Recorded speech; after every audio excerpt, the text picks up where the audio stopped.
Muy buenas tardes, damas y caballeros. A continuación, estos son los contenidos principales del video. La estrategia de invasión de Rusia y 3 escenarios que apuntan directamente al corazón de Kiev. Detrás del silencio inusual de Bielorrusia hay una red enorme de depósitos de municiones y bases de combustible que se están completando rápidamente para corregir por completo los errores vergonzosos de 2022. El plan ultrasecreto que se filtró ha revelado una nueva operación relámpago. Un expediente ultrasecreto de 30 páginas y 3 escenarios catastróficos, junto con un análisis detallado de las acciones del instituto, describen 3 direcciones de ataque que podrían romper sangrientamente las líneas defensivas de Ucrania. ¿Qué puñal se clavará en el corazón de Kiev y cuál cortará la arteria vital de la ayuda occidental? ¿Cómo la revolución de los drones y el corredor mortal de Ucrania están convirtiendo la zona de guerra en una tumba colectiva inexpugnable? Utilizando enjambres de drones y la primera fuerza militar no tripulada del mundo. Las 3 caras de un tirano, la guerra psicológica entre la presión económica de Putin y las amenazas de fuego de Occidente. ¿Qué hará Lukashenko cuando su espacio vital se reduce cada día más? Bienvenidos al programa de análisis de Luan Ban Chien-Su. Antes de entrar en el contenido, les agradecería que tomaran unos segundos para darle like al video y suscribirse al canal para que podamos continuar. Muchas gracias, estimados espectadores. La jugada mortal de Putin, Ucrania bloquea el norte, Lukashenko teme el colapso económico. Estimados espectadores, la situación geopolítica en la frontera entre Bielorrusia y Ucrania acaba de experimentar cambios intensos a una velocidad vertiginosa. El presidente Volodymyr Zelensky exigió a Bielorrusia que ponga fin de inmediato a todas las actividades logísticas que respalden las operaciones militares de la Federación Rusa. Sin embargo, contrario a todas las predicciones sobre una escalada brutal, el líder de Bielorrusia sorprendió al elegir dar un paso atrás de manera muy pragmática. El sistema de antenas de radar que servía como el ojo guía para los escuadrones, drones suicidas y misiles de cruceros rusos que bombardeaban a lo largo de la frontera, fue inesperadamente desconectado. Esta audaz decisión unilateral se convirtió de inmediato en un punto de inflexión estratégico crucial, aliviando en parte la presión asfixiante sobre la línea del frente norte de Kiev, que se extiende por aproximadamente 1.085 kilómetros. Con una jugada crucial, Zelensky no solo protegió la arteria vital del norte, sino que también demostró al mundo una verdad impactante.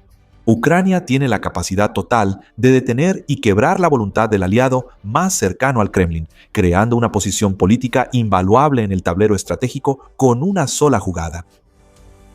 Ahora, uno de los obstáculos más peligrosos para abrir un segundo frente devastador que ataque directamente el flanco norte de Ucrania desde el territorio de Bielorrusia, al menos por el momento, ha sido temporalmente sofocado. Sin embargo, esta concesión de ninguna manera es una muestra de generosidad o de espíritu humanitario en medio del fuego de la guerra. La verdadera motivación detrás de ese apretón de manos y ese acuerdo es el dinero. El mapa industrial de Bielorrusia cuenta con 2 gigantes energéticos, la refinería de Mosier y la de Novópolos, con una capacidad total de procesamiento enorme de hasta 24 millones de toneladas de crudo al año. Esta es la arteria económica que determina la supervivencia del régimen de Lukashenko. Cuando la campaña de ataques de largo alcance con drones de Ucrania lanza repetidos golpes relámpago, paralizando una serie de complejos estratégicos de refinación de petróleo en lo profundo. Dentro de Rusia, son precisamente las 2 instalaciones energéticas en Bielorrusia las que se han convertido en una mina de oro interminable para Lukashenko. Las estadísticas económicas de los primeros meses del año muestran una realidad sorprendente. La producción de gasolina y petróleo exportada desde Bielorrusia al mercado ruso se ha disparado hasta 13 veces en comparación con el mismo periodo del año pasado. Si miramos hacia atrás en la historia, antes de que estallaran los disparos de la guerra, este flujo de energía era apenas un goteo. Porque en ese entonces, Minsk siempre priorizaba el mercado de la Unión Europea, que era muy prometedora y generaba muchas más ganancias. Ahora, el Kremlin se ve obligado a enviar su valioso petróleo crudo a las fábricas de Bielorrusia. Y luego son los propios rusos quienes tienen que gastar de su propio bolsillo para volver a comprar los productos refinados de petróleo a precios exorbitantes. Ha surgido un vacío legal muy lucrativo. La política de tope de precios internos del gobierno ruso no tiene ningún efecto sobre la Corporación Nacional de Petróleo de Bielorrusia, Belarustekim. Como resultado, el combustible de Bielorrusia se vende directamente en el mercado ruso a precios de mercado libre, que son de 1,5 a 2 veces más altos que los productos nacionales rusos. Ante la grave escasez de petróleo, el viceprimer ministro ruso, Alexander Novak, tuvo que poner sus esperanzas en un objetivo muy exigente: importar regularmente 300.000 toneladas de gasolina de Bielorrusia cada mes. Lukashenko claramente está construyendo su industria petrolera sobre la propia crisis de su aliado, y la advertencia de Zelensky ha golpeado directamente este punto vulnerable de la economía. Cuando el líder ucraniano declaró que sus agencias de inteligencia están monitoreando de cerca cada metro cúbico de combustible que fluye hacia Rusia, afirmó que no se trata de una amenaza vacía, sino de una observación decisiva, dejando claro que Kiev no está bromeando. Con solo presionar un botón, una serie de misiles o un enjambre de drones de Kiev apuntando directamente a Mosyr o Novopolotsk, todo el imperio financiero más lucrativo de Lukashenko podría desaparecer en una sola noche. Cuando los intereses fundamentales se vean afectados, las poderosas fuerzas oscuras detrás de esta cadena de suministro superlucrativa seguramente no dejarán en paz al líder de Bielorrusia. Poniéndolo en la balanza estratégica, el costo de cortar o interferir las señales a lo largo de la frontera es insignificante comparado con el desastre económico terrible que sería si las refinerías fueran incendiadas. En una ecuación de economía política dentro de la cadena, Lukashenko hizo un cálculo decisivo y rápidamente eligió rendirse, en silencio para proteger sus propios intereses inmediatos. Sin embargo, el silencio temporal en esta frontera no significa en absoluto paz ni buena voluntad. Detrás de la cortina de concesiones tácticas, se está gestando en silencio un espectro de guerra de una escala aún más aterradora. En una oficina privada y segura en Kiev, el director interino de la Agencia de Inteligencia Exterior de Ucrania, el general de división Ole Lukhovsky, presentó directamente al presidente Zelensky un informe de inteligencia ultrasecreto y preocupante. Según el informe, el ejército de Bielorrusia está acelerando la finalización de grandes infraestructuras militares repartidas en 5 zonas estratégicas aisladas a lo largo de toda la frontera con Ucrania. Además, estas instalaciones ya no son solo proyectos en papel, sino que están muy cerca de ser completamente terminadas. A lo largo de toda la frontera, desde Kobrin en el oeste hasta la capital Gomeo en el este, se está construyendo rápidamente una red de almacenes de municiones fortificados, sistemas de almacenamiento de combustible y lubricantes estratégicos, así como rutas de transporte especializadas para equipos pesados y convoyes militares. El presidente Zelensky recalcó con amargura que estas grandes obras no tienen ningún propósito civil ni de defensa interna, sino que solo sirven para alimentar una máquina de guerra pura. Aún más aterrador, los documentos de inteligencia obtenidos desde el interior de Rusia muestran que todo este proceso de construcción está claramente identificado bajo la categoría de servir directamente a las misiones estratégicas de la operación militar especial. Hablando francamente desde una perspectiva geopolítica, esto no es en absoluto una preparación de defensa independiente de Bielorrusia para proteger su soberanía. Es un eslabón, una parte orgánica y directa en el plan de ataque total de la Federación Rusa contra Ucrania. Anteriormente, el portavoz de la Guardia Fronteriza de Ucrania, Andriy Demchenko, hizo un resumen contundente sobre la situación en el terreno, aunque sea en el momento actual. Aún no está claro si hay indicios de una concentración masiva de tropas rusas en territorio de Bielorrusia. Pero una vez que esta red de infraestructura técnica esté terminada, podría activarse y recibir a decenas de miles de soldados en un abrir y cerrar de ojos. Entonces, ¿por qué esta red de construcciones ha puesto en alerta máxima a los militares en Kiev y en Occidente? La respuesta está en la dolorosa lección de los primeros días de la guerra, cuando la debilidad en infraestructura y logística quebró la punta de lanza del ataque ruso. volviendo a la historia, cuando más de 30.000 soldados rusos desembarcaron en territorio de Bielorrusia bajo el pretexto de ejercicios conjuntos, y desde ahí lanzaron de repente un ataque directo hacia Kiev. La distancia desde la frontera hasta la capital de Ucrania es de solo 90 kilómetros, una distancia demasiado ideal para una guerra relámpago. Sin embargo, la tragedia del Kremlin comenzó por la falta de rutas principales, la ausencia de depósitos de municiones de campaña y estaciones de combustible preparadas, junto con un plan logístico obsoleto y lleno de fallas. Las interminables columnas de vehículos blindados y tanques rusos, que se extendían hasta 60 kilómetros, quedaron atascadas de manera lamentable en caminos estrechos y llenos de lodo. Al quedarse sin combustible, los convoyes de apoyo logístico se convirtieron en presas fáciles e indefensas ante los feroces ataques de los drones ucranianos. La operación militar colapsó por completo debido al fracaso logístico. Después de los horribles y sangrientos acontecimientos registrados en las zonas de Bucha y en Irpin, el ejército ruso se vio obligado a retirarse, mientras el Kremlin intentaba presentarlo como un gesto de buena voluntad.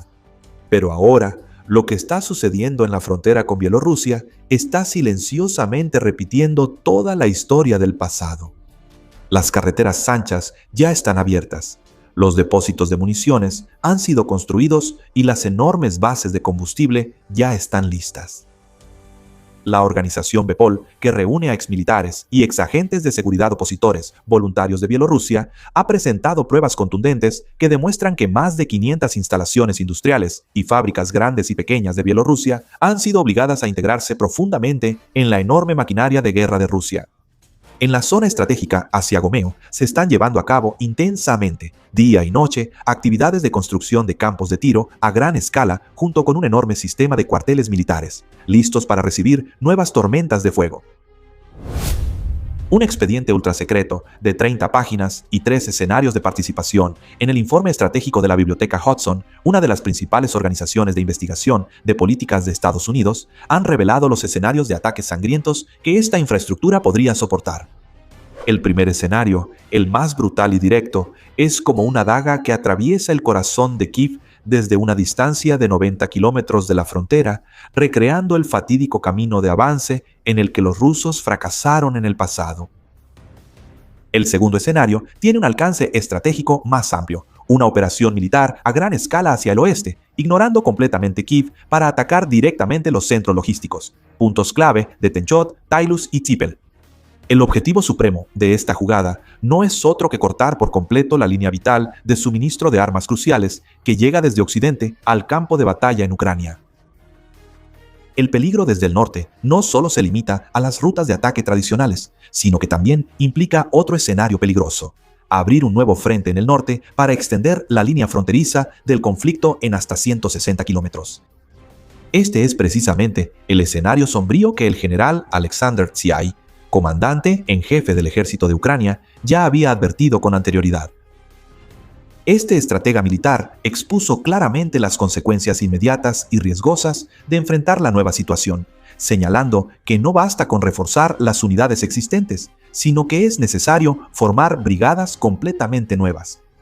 La asignación de recursos a estas nuevas brigadas significa tener que retirar personal y equipo de los frentes activos en el este y el sur, una maniobra de dispersión de fuerzas que el enemigo ansía para romper la defensa en cadena de Ucrania. En medio del aumento de las tensiones, los informes estratégicos del Consejo Atlántico han revelado una realidad.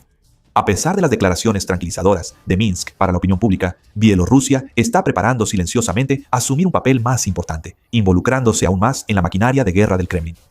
La señal de un enfrentamiento total se volvió aún más clara cuando Pavel Latuchko, representante del Consejo de Transición Unificado de Bielorrusia, entregó oficialmente un expediente ultrasecreto de 30 páginas al ministro de Relaciones Exteriores de Ucrania, Andriy Sybir.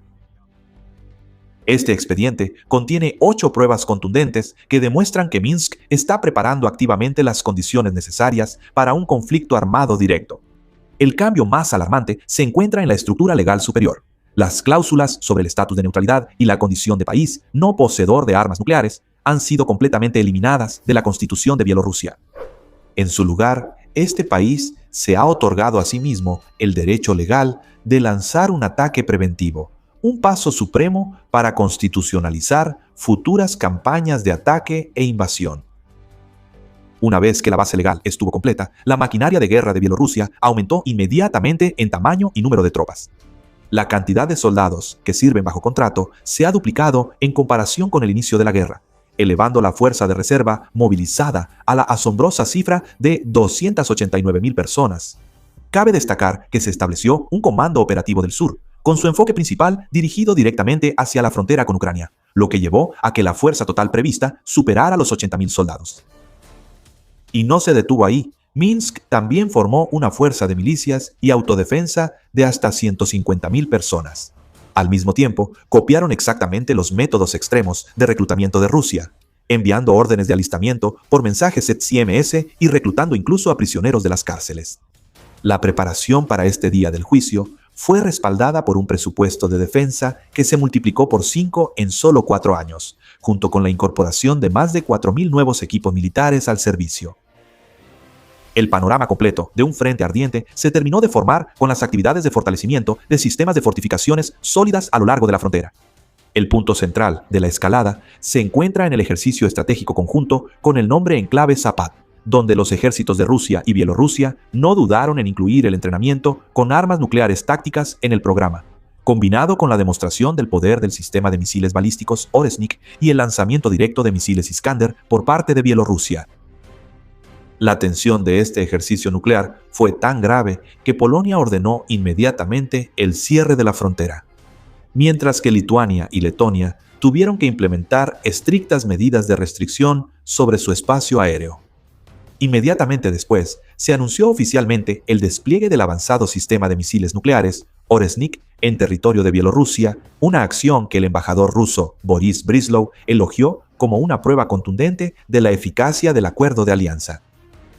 Como si lo entendiera profundamente, Lukashenko está tratando de desempeñar varios papeles al mismo tiempo: un aliado leal de Putin, un vecino amenazante para Zelensky y un pacificador ante los ojos de su propio pueblo.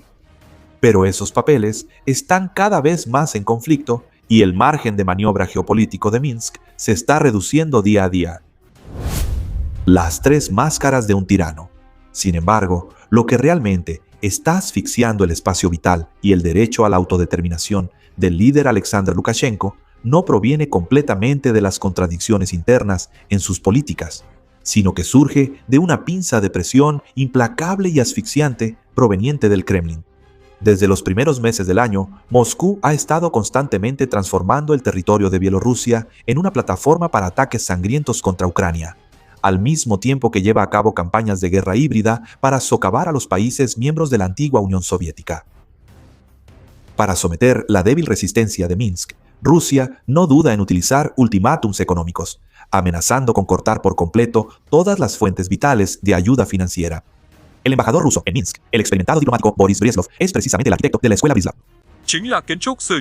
Después de estas negociaciones forzadas y tensas, quien recientemente fue señalado públicamente por Lukashenko en un raro arrebato de ira ante el público.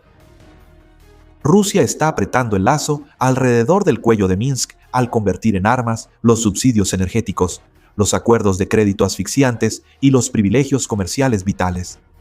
Así que la economía de Bielorrusia ahora es como un paciente enfermo que depende en un 95% del suministro de energía y combustible importado de Rusia. En cuanto el Kremlin decide reducir este regalo, la energía de resistencia de Lukashenko cae inmediatamente al fondo del abismo. Las consecuencias de ese yugo geopolítico artificial llamaron inmediatamente la atención de la comunidad internacional, provocando reacciones sumamente intensas. El presidente de Francia, Emmanuel Macron, realizó directamente una llamada de emergencia a Lukashenko para dar una última advertencia contundente. Bajo ninguna circunstancia debe cruzar la línea roja e involucrarse en la guerra. Este es el primer diálogo directo entre París y Minsk desde que estalló la guerra total.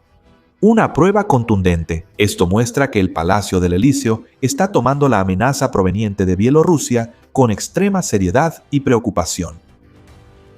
En otro tablero, el presidente Volodymyr Zelensky envió un mensaje disuasorio mucho más incendiario.